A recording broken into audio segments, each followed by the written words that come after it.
Please join me in welcoming the esteemed member speaker, Mr. Saroj K.R. Mahapatra, ex-officio member, secretary and executive director at Pradan, New Delhi, India. Currently the executive director of Pradan, a voluntary organization working to improve livelihoods in India's poorest state. He has over 26 years of experience in rural development. He has led major projects on irrigation and climate resilient infrastructure in Jharkhand and Chhattisgarh, collaborating with agencies like IFAD, UNICEF. Over to you, sir.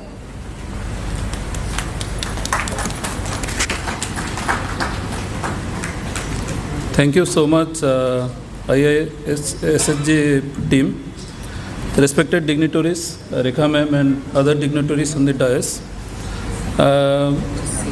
It's a great privilege and opportunity to share my experience before us. And I think this is a very important topic, the human security and governance. So when we talk about the human security, mainly our experience is that like livelihood security is very much linked with this. And at the same time, ma'am has already shared about the gender discrimination and gender-based interventions in the National Women Commission actually. So let me share an example actually. When we in Pradan mainly work in the rural areas in the Central India tribal region. So when before 15 years when I visited some of the villages, so there when I asked the women like what is your identity and then how do you perceive yourself, so they said like we are doing the agricultural labor work and I am a labor actually. So then we further discussed with her and then over a period of time she could realize that 70% of the household work and the 70% of the agricultural work is being done by her actually. So then she could identify herself as a farmer actually. So from labor to a farmer. Then over a period of time, again the production and productivity when they increased, then she realized that yes, she is a producer actually. And then the production and productivity increases by the scientific package of practices. And then she could realize that like I can link to the market and then I become the entrepreneur actually. So this is the transformation of a woman that we are looking for actually, like starting from a wage labor to a farmer to a producer to an entrepreneur actually. So we are working very closely with the National Rural Livelihood Mission where near about 100 million have been women were mobilized into the self-help groups, the village organizations and the cluster level federations. So our experience of working with the program like NRLM has been like these SSGs gives us a very good platform where the gender-based discrimination, the financial security, the social security have been taken care of actually. And then these groups, the social mobilization gives us a very good platform where the livelihood interventions are taking place in a very large scale. So I would like to show a very small videos depicting the stories of change in the rural areas. So this video is from West Bengal actually. It's a 5-minute clip. So we can see the video actually. You can run the video. But not long ago, these lush fields were the past. The undulating topography led to runoff and soil degradation, and slowly the land became barren. The tribal population dependent on it for subsistence agriculture and forest produce was driven to poverty. The problem of securing livelihoods and restoring ecology at the same time was complex. In 2017, the government of West Bengal launched one of the nation's largest watershed initiatives, Ushar Mukti, salvation from barrenness in 6 western districts. A collaboration with BRLF and several civil society organizations, it aimed to restore the land through the effective implementation of NGN RAGS. We work programming and we work in life. Ultimately, whatever we do, we achieve certain arts, but there is no complete goal. So, to achieve that complete goal globally, we needed a different kind of an approach. And this is where the civil society organizations come in a very Given the scope of the project, it requires proper planning and management to be successful. Therefore, in 2019, Hindustan Unilever Foundation supported Pradan, a lead partner of the consortium, to take on the role of a core project management unit for the program. Usha Mukti is a great example of improving regional water security through an active private sector, NGO and government partnership. যে block অ্যাডমিনিস্ট্রেশনে কিছু অত man power নেই, কীভাবে এইটাকে চ্যালেঞ্জটাকে মোকাবিলা করা যাবে সেই সাকসেসফুলি প্রদান করেছে। প্রধান সব থেকে মোবিলাইজ করেছে গ্লোবাল লেভেলে যে মোবিলাইজেশন, সেইটা কিন্তু খুব ভালোভাবে করা হয়েছে। যে কাজগুলি ছিল সেটা মূলত এই ল্যান্ড ডেভেলপমেন্ট, ল্যান্ড ট্রিটমেন্ট, তারপর ওয়াটার হারভেস্টিং স্ট্রাকচার এবং অন্যান্য সয়েল কনজারভেশন, ময়েশ্চার কনজারভেশন এই কাজগুলো ছিল এবং মূল উদ্দেশ্য ছিল এই কাজগুলোর মাধ্যমে ল্যান্ডকে ডেভেলপ করা এবং একই সঙ্গে মানুষের যে লাইভলিহুড, তার লাইভলিহুড অপশনসকে বাড়ানো এবং তার লাইভলিহুডের উপর যে একটা পজিটিভ ইম্প্যাক্ট পায়। Pradan played a crucial advisory role in bridging the critical gaps in policy and implementation, such as helping partners develop detailed project reports.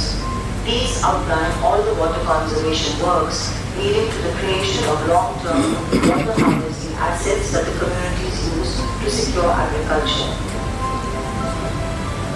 আমাদের এই কাজটা করতে গিয়ে গ্রাসরুটের ক্ষেত্রে যথেষ্ট সীমিত দক্ষতা ছিল, কারণ সরকারের সিস্টেমের মধ্যে ঢুকে তাদের সাথে একসাথে কাজ করা এবং আমাদের মতো আরো 5টি পিএসওর সাথে একসাথে কাজ করা, সেটার খুব অভিজ্ঞতা যে গ্রাসরুটের ছিল এমনটা নয়। প্রধানের সহযোগিতায়, সহায়তায় আমরা কিন্তু সেই দক্ষতা অর্জন করি এবং উষামুক্তি প্রকল্প রূপায়ণের ক্ষেত্রে কাজ করতে পারি।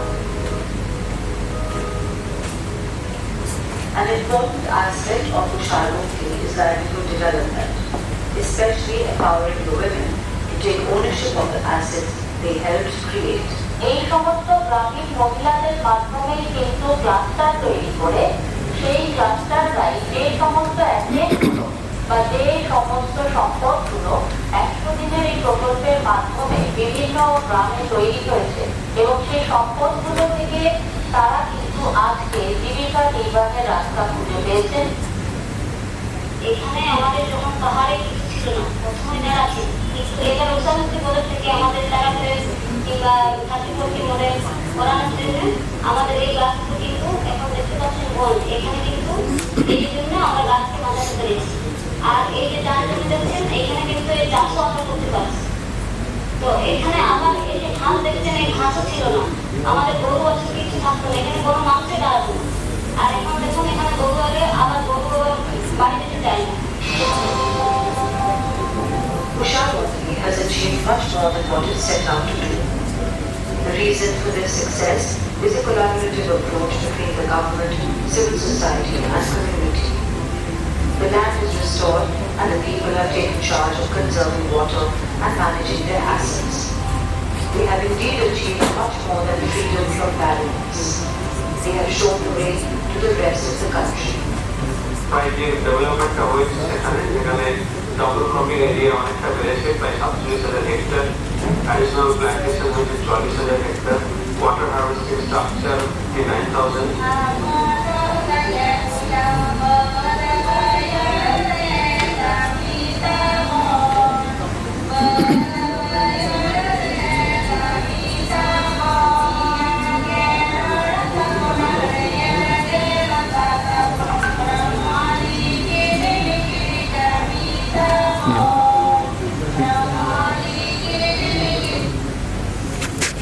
So this is a small stories of change of West Bengal, and similar stories have been there in other states also.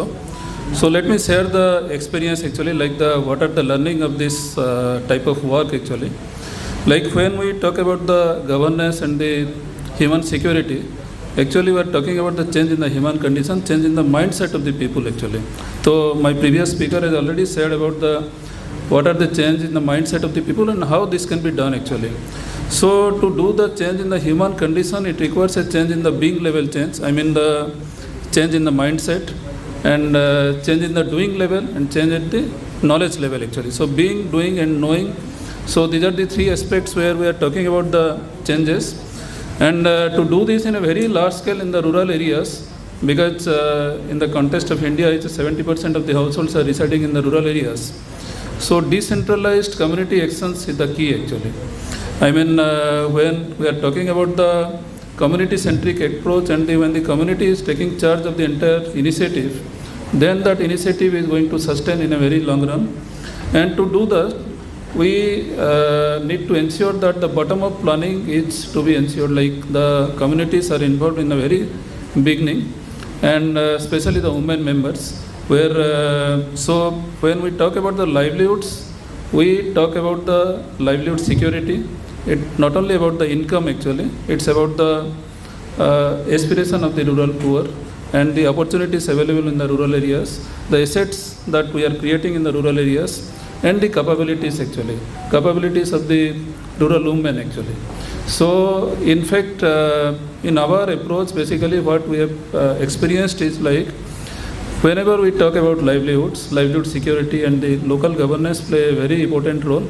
The panchayat is the, the local governance is the panchayat actually. Panchayat CBO collaboration can be takes place in a very large scale. And the partnership between the civil society organizations, government, donor agencies and the community, that is very critical to do this in a very large scale actually, and to ensure the sustainability. Otherwise, the once the government is not there or the government support is not there, then the interventions won't sustain actually. And obviously the community stewardship in the context of the rural India, it's very critical. And working with government and partnership with the like-minded CSOs, donor, again that is to be ensured actually. And we have experienced that whenever that locus of initiative is from the community collectives, then that interventions are sustaining in a very large, in a long run. And over a period of last 41 years of existence of Pradan actually. So I represent Pradan, and Pradan is the national level NGO. And we are working with near about 2.83 million households across 9 states in India, mainly in the Central India tribal region. So we experienced is like, when we talk about the human security, so livelihood is an integral part of that actually. And livelihood security, we talk about the 5-way framework, like what are the asset base that household is having. I mean that women might be some of the assets actually, whether that is pump set or irrigation asset or sprinkler irrigation, so like that. Second is the what is the income they are having actually, that access to various flagship program. Like if we talk about the rights and entertainment like PDS, MGNRGS, Forest Right Act, so these are the very much social security schemes, and how the people are accessing these in a very large scale actually. So access to various flagship program, that is the second part. Third is the ability of the people to do this in a very large scale. So this talks about the mindset of the people, changing the mindset of the individual actually. And to do this transformation, we believe that like people has the ability to change their own life, and we need to trigger that transformational journey. And to do that, I think CSOs and the CBOs, that community-based organizations, can play a very larger role. And fourth A is the attitude of that individual actually. And fifth is the assurance, like assurance from the government or assurance from the different institutions. So that is very critical. So I think when we talk about security, so this 5-way framework, I think we can see this from a very different perspective. And this security and governance, these are very critical issues. So here we are talking about the 3E framework, like one is this economic level changes. I mean the rural economy, what is the changes in the household income level, what is the changes in the household asset level, what is the changes in the capability of the individual households. So this is number one. And second is when we talk about the program like Usar Mukti or watershed or natural resource management based approach, so taking the landscape into considerations, what is the changes at the ecology level. And third is the what ma'am has already said, what is the changes at the equity level actually. So gender equality and how to make this SHGs or the women a gender sensitive and gender responsive organization of women. And over a period of time we have seen like the women SHGs were promoted in a very large scale, and with the handholding support, these SHGs can play a very large role in the managing the local governance and working very closely with the panchayat and working, transforming their own lives actually. So we have seen that, and I think this type of consultation would give us a very good opportunity to share our experience, and there are many speakers I believe, and I think over a period of next 2 days, so this workshop would definitely give us a very good understanding of human security and governance. And I wish all the very, very best to the organizing team. And thank you, Dr. Nandini, for inviting me. And I think though there were some technical glitch, and I have already uploaded some of the videos. So if time permits, that the rest of the videos can be played in between. Yeah, thank you so much. All the best.